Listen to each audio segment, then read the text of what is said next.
जुलाई 2025 से दिसंबर 2025 तक का समय, यानी कि ये 2025 के अंतिम 6 महीने कन्या राशि के लोगों के लिए कैसे होने वाले हैं।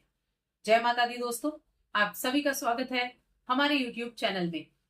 देखिए, ये जो 6 महीने हैं, जो शुरुआती 6 महीने थे, उनमें कई बड़े ग्रहों का राशि परिवर्तन हुआ।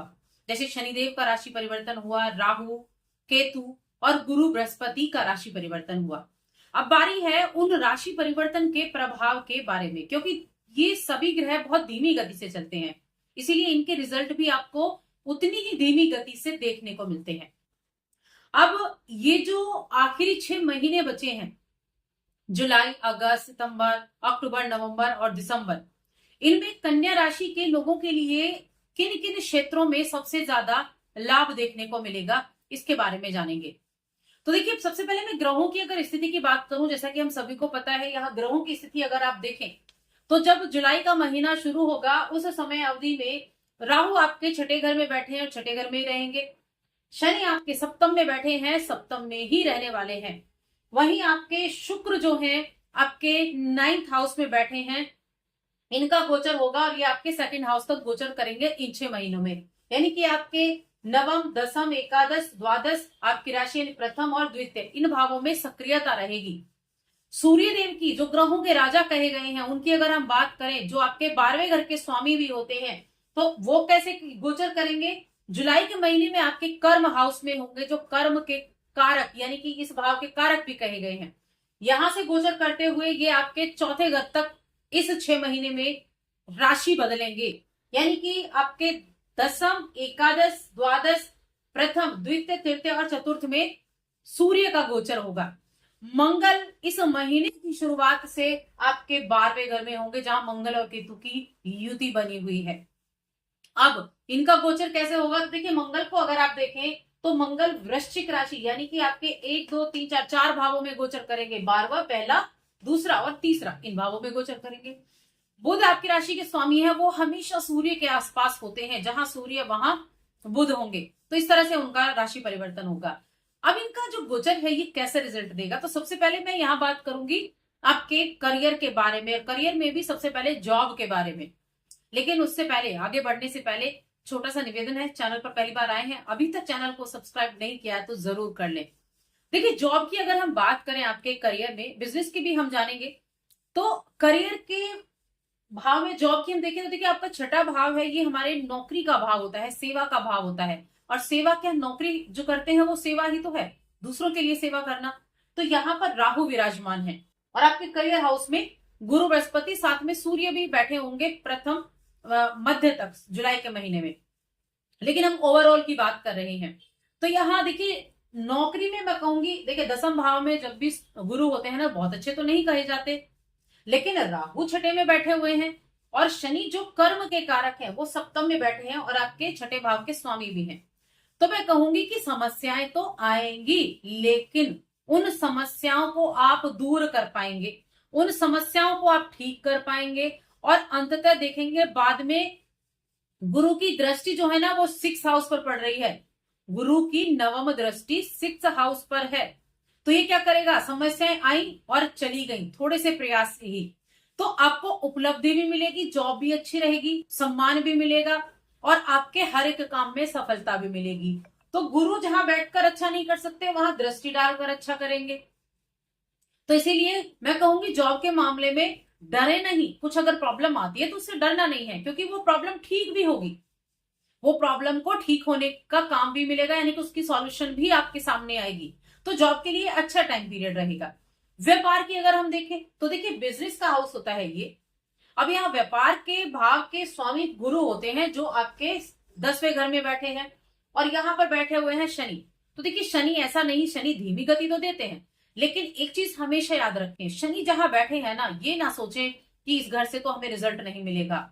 शनि डिले करते हैं, डिनाय नहीं करते। शनि देरी लगाएंगे लेकिन रिजल्ट जरूर देंगे, ये शनि का प्रॉमिस होता है उस घर से। तो क्या होगा? 10th हाउस में गुरु है, तो धैर्य के साथ आगे बढ़ना है, अनुभव के साथ आगे बढ़ना है। आपका अपना अनुभव ही आपको अच्छे रिजल्ट दिलाएगा, आपकी अपनी बुद्धि से किए गए कार्य ही व्यापार में अच्छा कार्य दिलाएंगे, अच्छे परिणाम दिलाएंगे। शनि धीमापन तो देंगे लेकिन अंततः रिजल्ट अच्छा देंगे। लेकिन एक चीज और है, यहाँ पर शनि वक्री हो रहे हैं। 13 जुलाई से 28 नवंबर तक शनि वक्री रहेंगे, उल्टी चाल चलते हुए प्रतीत होंगे। यह आपके लिए एक अच्छा पॉइंट भी रहेगा, क्योंकि शनि वक्री होने के बाद आपको छठे घर का भी रिजल्ट देंगे। तो यहाँ दूसरों का, एक तो देखिए बड़ों का सपोर्ट आपको मिलेगा, बड़ों का, आपके वरिष्ठों का सपोर्ट मिलेगा, अपनी बुद्धि का इस्तेमाल करेंगे, उनके सहयोग से भी काम करेंगे तो व्यापार को बढ़ावा भी मिलेगा और अच्छा लाभ भी कमा पाएंगे। अब मैंने नौकरी व्यापार की बात की, तो धन भी, तो धन आएगा कि नहीं, फाइनेंशियल कंडीशन अच्छी होगी कि नहीं। तो देखिए धन का हम देखें, धन के स्वामी होते हैं शुक्रदेव, यहाँ द्वितीय भाव है ये, और साथ में आपका चौथा घर हो गया इनकम हाउस, ये आपका इनकम हाउस हो गया, जहां पर गुरु जाएंगे कुछ समय के लिए 18 अक्टूबर से 5 दिसंबर तक। तो यहाँ शुक्र की ओवरऑल पूरे 6 महीने में स्थिति आपको सपोर्ट करती हुई दिखाई देगी, क्योंकि शुक्रदेव यहां से गोचर करेंगे तो ओवरऑल आपके लिए सपोर्टिव रहेंगे गुरु। तो गुरु भी धन के कारक हैं, गुरु धन के कारक हैं, आपके केंद्र के स्वामी हैं, केंद्र के भाव 2 हैं, इनके स्वामी है, यहाँ पर बैठे हैं। लेकिन पंचम दृष्टि से आपके सेकंड हाउस को देख रहे हैं।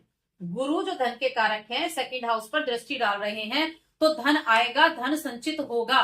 जो संचित धन है, जो धन बचा हुआ है, उसमें भी बढ़ोतरी होगी, उसको भी आप सिक्योर कर पाएंगे। तो धन संबंधी मामलों में गुरु बड़ा अच्छा रिजल्ट दे रहे हैं, शुक्र बड़ा अच्छा रिजल्ट दे रहे हैं, धन संचित कर पाएंगे, अपनी कमाई के हिसाब से आप पैसे बड़े अच्छे कर पाएंगे, यानी जिसकी जितनी कमाई उस हिसाब से वो अच्छे धन को बचा पाएंगे। और इस समय अवधि में मैंने जैसे कहा कि शुक्र भी बहुत सपोर्टिव रहेंगे और शुक्र भी धन देने वाले हैं, तो धन की स्थिति आपके लिए अच्छी रहेगी, जिस काम से आप जुड़े हैं, जो आपका प्रोफेशन है उसके हिसाब से। तो फाइनेंशियल कंडीशन अच्छी हो गई। अब यहां पर बात आ जाती है कि भूमि भवन का सुख मिलेगा कि नहीं इन 6 महीनों में। जिन लोगों को घर खरीदना है, अपने नए घर में जाना है, मकान खरीदना, कोई आपको प्रॉपर्टी खरीदनी या फिर कोई आपको गाड़ी खरीदनी है, तो यहाँ पर जो चौथे घर के स्वामी होते हैं वो आपके दसम भाव में बैठे हुए हैं और साथ में ये दसम भाव को गुरु देख भी रहे हैं। लेकिन फिर भी मैं कहूंगी यहाँ गुरु फोर्थ को देख रहे हैं, लेकिन कहीं ना कहीं थोड़ी बहुत प्रॉब्लम तो होगी, थोड़ी बहुत कठिनाई तो होगी, लेकिन उस कठिनाई में आपको सावधानी से आगे बढ़ना है। सावधानी से आगे बढ़ेंगे तो चीजें चलेंगी, सावधानी से आगे बढ़ने पर चीजें आपके चलने वाली हैं।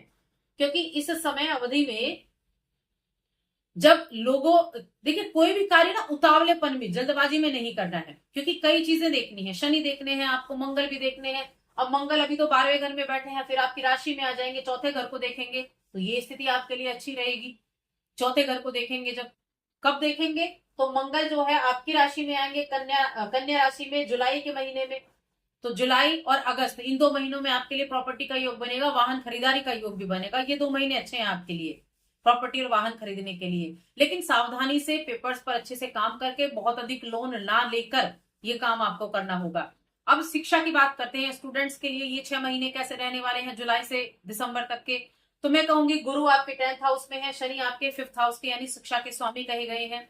जो भी बिजनेस की पढ़ाई कर रहे हैं उनके लिए बहुत अच्छा समय है और उन्हें अपनी मेहनत से अच्छे परिणाम भी देखने को मिलेंगे। उच्च शिक्षा के लिए बहुत अच्छा है, जो भी हायर एजुकेशन से जुड़े हैं उनके लिए काफी अच्छे रिजल्ट ये रहेंगे।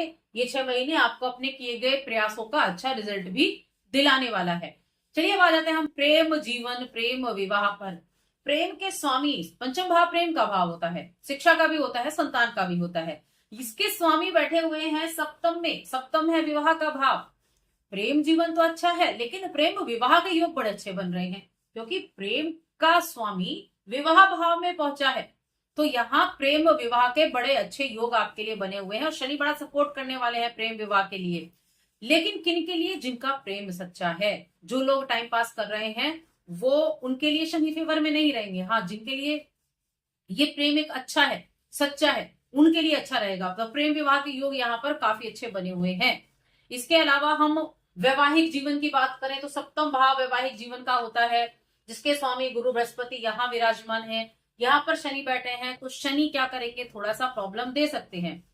क्या प्रॉब्लम दे सकते हैं, ईगो, जिद्दीपन दे सकते हैं, एक दूसरे की बातों में सहमति ना होना, गलत फहमियां हो जाना, तो इस तरह की चीजें रहेंगी। तो थोड़ा सा ध्यान रखना है वैवाहिक जीवन में आपको। और शनि वक्री भी हो जाएंगे तो थोड़ा ध्यान रखने की आवश्यकता होगी।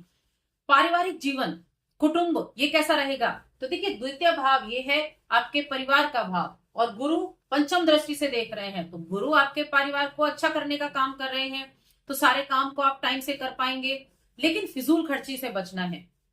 यहाँ फिजूल खर्ची आपकी हो सकती है, तो धन का जो एक अपने जो खर्चे है ना, उनको थोड़ा सा देखकर आप करें, इस चीज का ध्यान रखें। बाकी परिवार के लिए ओवरऑल हम टाइम देखेंगे तो ठीक ठाक होने वाला है। हाँ, जब मंगल आएंगे तुला राशि में तब थोड़ा ध्यान रखना है। मंगल कब आएंगे? सितंबर में मंगल आएंगे, तब थोड़ा सा ध्यान रखना होगा मंगल के बहाने से। तब क्या होगा, एक दूसरे की बातों को ना मानना, इस तरह की थोड़े टाइम के लिए ये स्थितियां बनेंगी। अब आ जाते हैं लास्ट में उपाय के ऊपर। देखिए, संतान की अगर मैं बात करें, जिन लोगों को संतान प्राप्ति का है उनके लिए मैं बात करूं तो संतान प्राप्ति का योग 18 अक्टूबर से 5 दिसंबर तक का बहुत अच्छा रहेगा, जब गुरु उच्च के होंगे और पंचम पर दृष्टि होगी। बहुत उत्तम टाइम रहेगा ये आपके लिए, संतान प्राप्ति के लिए उत्तम समय रहेगा। और अब बात करते हैं उपाय के बारे में। क्या उपाय आपको करना चाहिए? एक तो गणेश जी की आराधना करें, गणेश जी के अथर्वशीष का पाठ करें, केसर का तिलक प्रतिदिन लगाएं और गाय सेवा करें। ये उपाय आपके लिए बहुत अच्छे होने वाले हैं। तो बस आज की इस वीडियो में इतना ही। वीडियो कैसी लगी हमें कमेंट करके जरूर बताएं। जय माता दी।